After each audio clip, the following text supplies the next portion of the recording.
it's Jessie David from Metal Wani, and joining me today is Richard ZK, guitarist from Rammstein, as well as the frontman for Emigrate. How's it going today? Oh, it's going okay. Just very, very tired at the moment. I'm in the mixing process again in Los Angeles, and we're like in the last 2 days of getting back to Berlin, and it's like one of those days, where you feel like, wow, it was a very exhausting year for me. So I feel like, the last bit of energy I have here to continue that, and it's tiring at the moment. So, but gonna be all right. Well, I can imagine it's tiring. You had 2 albums on the go this year. Lots going on. I wasn't planned like that, but sometimes life has its own plan for you, so you have to kind of follow, and it's hard too. Your band Emigrate just released a new album, Million Degrees. What can you tell me about the album? I can tell you that I was finishing the album in 2015 and went to Los Angeles, mixed it with Ben Grosse, which I mixed Silence Along. And I felt that first time in my life that I was kind of burned out. I wasn't convinced about the record anymore. And I had, at this point in my life, I had, personal issues. I also was building a house, and which was one of the biggest challenges I had in my life. And I had to put it on the side because I wasn't really convinced, and I couldn't give the 120% that I normally give to that album. After 2 years, I had a water damage. All the information and recording got destroyed, and I had to basically start out of memory to rewrite this record. And the funny thing is, life is kind of interesting in a way, because I always preach that Emigrate is a project where I'm trying to get out of my comfort zone, trying to different ways of doing things, and all of a sudden life presents you with this idea, well, let's destroy a record, start from zero again.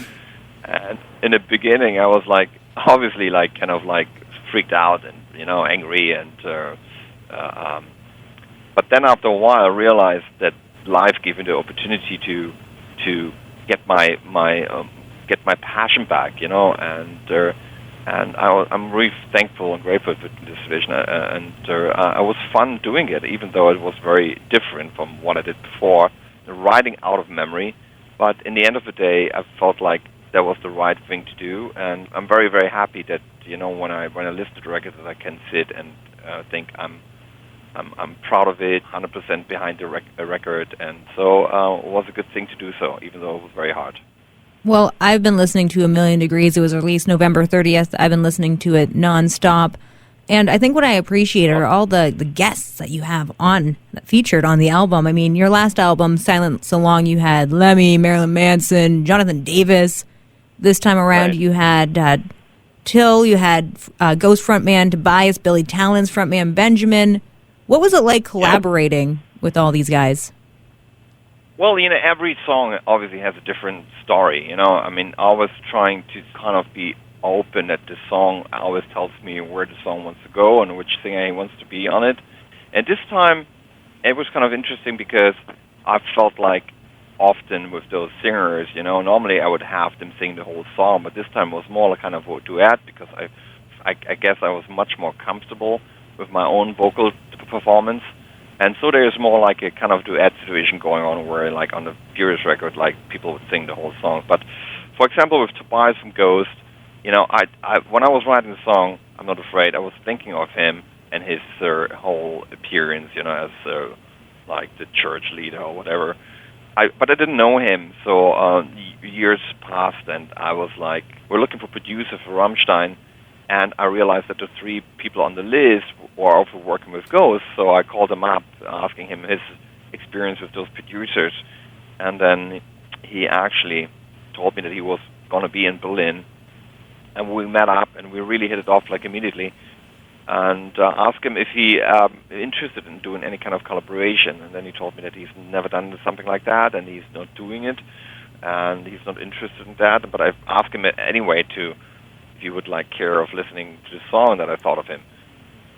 And he said, probably out of kindness, let's do that. And while he was listening to the song, it was really funny. He stopped the song and said, stop. Yeah. And he said, okay, so what's going on? I'm in. Oh. I said, really? Yeah. It was very, very spontaneous and simple with him. It's great. I mean, every song has a little different kind of stories to it. On 1, 2, 3, 4, the song, I wasn't really thinking of somebody else, but then one of my friends had contacts with the guys. They're like, "Are you interested in any kind of collaboration with Billy Talent?" And I was like, I don't really know the band, to be honest. The only thing I know, I saw them live, and I always felt like that the guitar player had such a unique guitar sound. So I wasn't really thinking of his band's voice. And but as I said before, Emigrate is always like the project where I try to be open as possible. And when he performed on the song, I felt like, wow, he has this kind of spitfire voice, that like gives this song a certain kind of attitude to it. And then all of a sudden it became even more alive, because I was also thinking of like which song could be like kind of a live song that I want to do a visual performance of that. And with his appearance, all of a sudden I felt like, wow, that's the song I wanted to do a video, like a live performance on that. And so I asked them if they would be interested, and they said like, let's do that. Like, and we actually came to Los Angeles in August, and we were shooting at it was like in a warehouse in South Central, 45 degrees Celsius. It was so hot in there. I mean, they weren't complaining. They were just like really cool guys. Speaking of live performances, do you think that Emigrate would go on tour? No, at the moment, to be honest, like I just again like finishing Rammstein, and I think it's kind of the situation where the mothership is calling, and you just if you're on a big ship, it's going to be the next 3 years going to be touring Rammstein.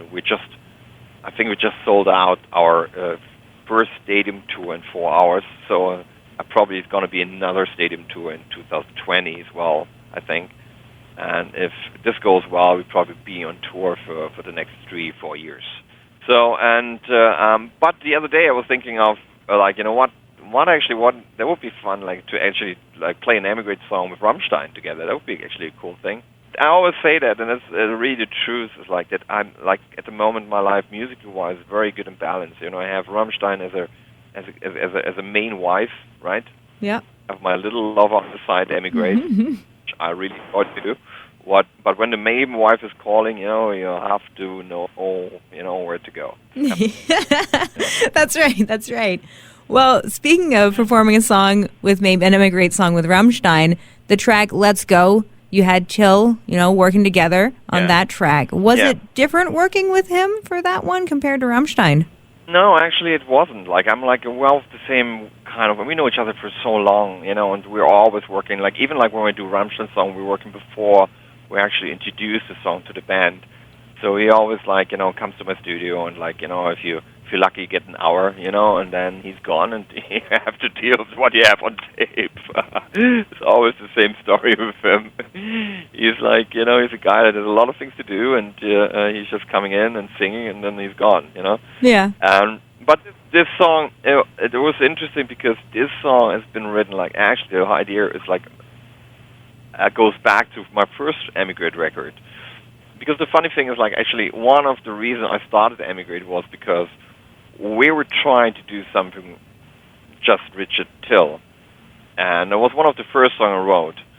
And then the band got, like, a hold of that, and they weren't really happy about that. And then I realized, you're right, let's, forget about it. But there was always this song, and then later on, I didn't want to put it, like, on the first record. I felt like this kind of weird. You can't do a solo record, and then, there's, like, a singer on it. And then I found the song again later on, and then I realized I didn't like the lyrics, and I didn't like their certain kind of music I liked. So I changed the whole song, and I was thinking about, if I want to do a song with Till, what is it I want to write about? And then the first thing that popped into my mind was the time after the wall came down in '89, where like East Germany was such a Wild West territory. There was there was so much stuff going on, which was very exciting. And we had such an intense time both together. We would go into those, techno clubs, party, until 7 in the morning, and then we would go out. He would bring his daughter to school and would come back, and we would just, go, we were based in Berlin and Schwerin. We would always go back and forward. We would, go to the south of West Germany, get cars, selling the cars in East Germany. We would, robbed like little restaurants out. We were hungry, we didn't have money. I mean, there was so much also so criminal acts going on. I mean, it was just crazy. There was a very intense time that we had together, you know. I mean, like from having a lot of money, like, and then have nothing and almost starving. You know, there was like a situation where we stole a cow, and like because we didn't have anything to eat. Yeah, I mean, like, we're really crazy stuff, and it's like that was something that I was abounded us like in a very strong way. You know, he was also there when I had my first heartbreak. You know, he was there for me. So I was trying to get this time, and like that's what the song all about. You know. How do you steal a cow? That's wild. It's wild, and it's actually wild. The thing was that I had this new car, you know, and I was like, I had to wait, like, and we were like 4 people, and we were actually going for chicken, because we're like, but the problem was the chicken farm was like the day before they took all the chicken out, for slaughter, Yeah. So there was no chicken like anymore, so we had to find something else. So and all of a sudden, I remember like all of a sudden I had this new VW Volkswagen. And all of a sudden, the trunk, would go off, and all of a sudden the cow was in my car, and we're like, go, go, go, go, and we'd go with the cow, like, and like, just oh my, yeah. Oh my God, that's awesome. Yeah, we're like doing crazy shit these days. It was really fun and interesting. Oh, it sounds like it. Well, you were talking about balancing both bands, and Rammstein, Right. They're getting ready to release a new album for 2019. Can you tell me anything about the album? Well, when I thought first, like, to do another Rammstein record, I was like, no, I'm not going to do that. It's like this is I'm not going through like another suffering, and that was like 4 years ago. So, but what we did in the beginning is like we said like, well, just let's go together and like try to come up with 3-4 songs. We didn't really put any pressure on it, which was very important at this time. And while we were like starting to rehearse and stuff, and like getting ideas and stuff, I felt like, wow, it feels actually very good. Really things has changed. All of a sudden there's a certain kind of respect back that I always missed a little bit, and it was just a good chemistry between us. It reminded me on the first time when we got back, when we actually started, kind of. And so, and then I felt like also like, well, what is it like? What does it interest me on a new Rammstein record? And I was thinking like, well, every time people talk about Rammstein, it's all about fire, and it's all about the show. Nobody talks about music anymore about Rammstein, and it like kind of bothers me. So, and I was thinking like, if you want to do another record, it has to be like musical in a way that it really could stood out, like, from other records. That was my goal, or our goal. I think, I mean, it's so hard to say because I'm like, I'm working 4 years on a record. I'm so close. But I think, like, listen to the record, like, we're still in the process and stuff. But it's almost like Rammstein 3D, kind of, how I describe it. Rammstein 3D. Right. Does it do anything for you? Do you kind of have an imagination? It does. It's okay. All right. Yeah, I'm picturing it, and it is intriguing, and I like that. Rammstein 3D. I like the sounds of that. So, how many songs do we have written so far? We have written written a lot of stuff, but we recorded, I think, 16 songs right now. Probably going to mix 11 songs because we're really running out of time right now, and I think, it's going to be out in April. I think this is going to be release date, and then we be on our first stadium tour, which is very exciting, Yeah, it is, and I know you have one coming up too. You're playing a New Year's Eve party, so that's going to be great. Lots of business, right. Yeah. Right. Like, that was a wish. I mean, it has nothing to do with any. I mean, I was telling me, we're always like, I just want to play on New Year's Eve. I just hate New Year's Eve, and like, and chasing the right feeling for the right day. It's just like one of those days where like, oh, please delete it. Like, skip it. And like, we always ask the band, I mean, come on, let's play. And they were like, no. I mean, understand, it's like they have family. But this year, just like, well, let's do that. So that's why we're going to Mexico and play there. It's just really we wanted I want to do something on New Year's Eve. So, and like having a little bit of fun, like have a little bit of sun, like in Mexico, like a little holiday kind of thing. Oh, for sure. It's the best way to enter into the new year. Plus, like you said, possibly a new album in April, right? Like that's a perfect way to enter that new year. Do you have maybe an album title in mind? No, not at the moment. We're like still debating about that. It'll come. It'll come. It has to come. Now, you said that rock is dead. Why do you think that is, and do you believe that it can be resurrected? Well, you never know what's going to happen. As I said, like, this is very hard to, don't have this holy, like, crystal ball for me. Like, if I had that, I would be much more relaxed. No, I think what happens is that rock music had a certain kind of energy to rebel against parents. It's an important part, when young people, they have to rebel as part of their upbringing. So I think rock music, or the sound of a guitar, is not as it used to be, like when you put up rock music and people, like, especially your parents, say, it's too loud, because guitars have a certain kind of frequency, it has an attitude to it. Nowadays, like, if like little kids cranking up or listen to rock music, parents say, make it louder. So this is a rebellion against it. So what happens, like, I see it, like, I don't know what America, but like in Germany, I feel like rebellion is all of a sudden in lyrics. And like, especially in German, it like, it's all about the hip hop and trap, and those lyrics are coming from, like, especially in Germany, are coming from a very macho kind of culture, Mm-hmm. And for me, very hard to relate to that. I really don't understand sometimes if they believe it or you think it's just cool to say that. It's very like almost against women, like, and it's just not the way that I'm thinking. It's like I have a hard time to relate to that. If you ask me if rock music comes back, I mean, like, everything goes against it. Like, all the big bands, I always call them, like, the bands that got invited to the Limb, like calling, like, headliner stadium bands. They don't really get invited anymore. Even the people, like, having success, or bands or rock bands, they don't become headliners. They're, it's like the dinosaurs dying at the moment. And the only advance that we have in rock music is that we have a good live show.